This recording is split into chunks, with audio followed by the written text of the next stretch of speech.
Joseph. Ay! Nag-videos ko po.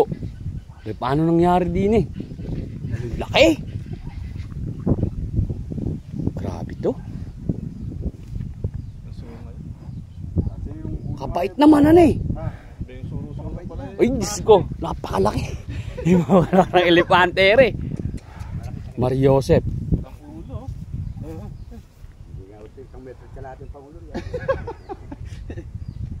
Pero parang mabait naman. Mabait, napakabait niya. Ay, anong laki. Sasakyan ba yan? Mario Joseph. Ay, ano ba taas ko? 5'8 ako eh. Ay, 5'7 yata eh. Anak na. Lumagay. Oo. Simokal pala. Lalaki ng paa mga idolo. Yung laking kalabaw ni Re. Mario Joseph. Baka kung may magbibigay sa akin ng Raptor ay napipiliin ko. Anak ng kaagaw. Gamit pa yan ano. Eh di ano po yung ano yan, yung kariton. Pasadya. Sasabon lang dito mga idol, talagang Pag yan yan, discover, makinis yung kalabon. Ay, gagamit ka pa ng hagdan. para pare wala pa yata nakaka-discover dito ano eh. Hindi na eh. Oh, wala pa. Wala. May lalaki pa kaya sa buong Pilipinas na gano'n eh. Wow. Laki. Ay! Ayos. Naklang kamote.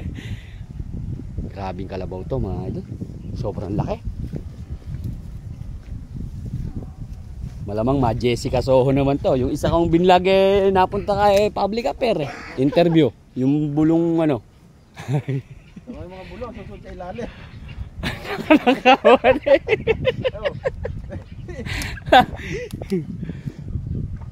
Uy, anak ng kaagaw. Mario Joseph. Anong laki.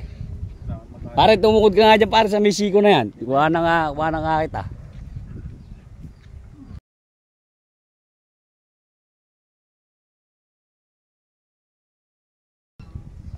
Nagpas pa ng Eh, anong laking kalabaw ni Re.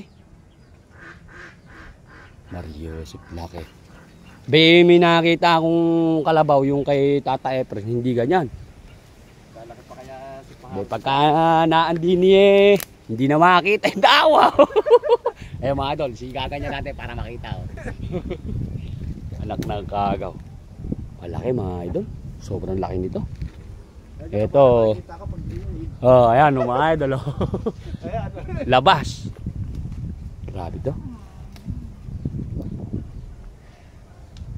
Ang naman na ilay, pagkakahita natin. No, hindi. Yan. May kariton dun.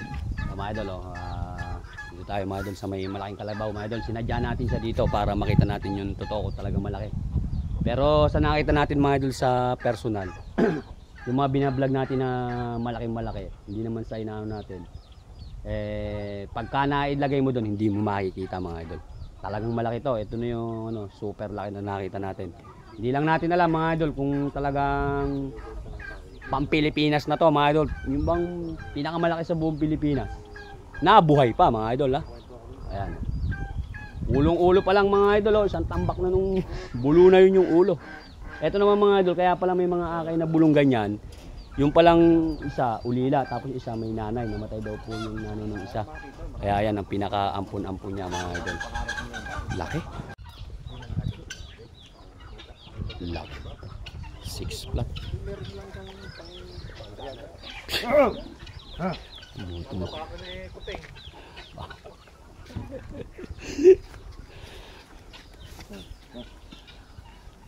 Matatakot ka din ito mga idol kung di mo alam na may malaking kalabaw dito sa gabi. Nasa puno ng mangga ka, makikita mo rin. Palagi ko tatakbo ka. Sa laki oh. Hindi mo mga idol si parang AJ oh. Hindi naman natin makita ya.